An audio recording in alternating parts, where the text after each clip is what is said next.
des individus non encore identifiés se sont rendus dans la nuit du mardi 30 juin au mercredi 1er juillet au siège du groupe parlementaire Vox Populi. Les indélicats, avant de partir, ont écrit sur la clôture de la permanence un message abject à l'encontre de la députée de Cocody, Yasmina Ouémans.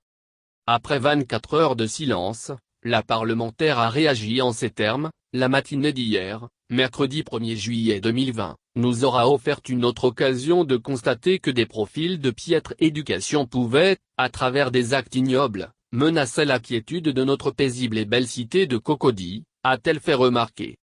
À la vue des graffitis dégradants, des personnes de bonne volonté, munies de pots de peinture sont allées effacer les tags. Un geste apprécié par la femme politique.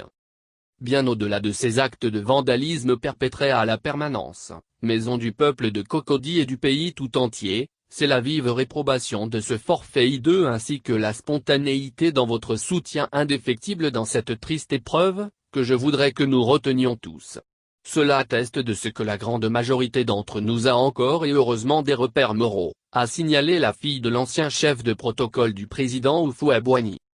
Yasmina Ouémans a annoncé avoir porté plainte afin que les auteurs du message pervers écrit sur la clôture du siège de Vox Populi soient retrouvés.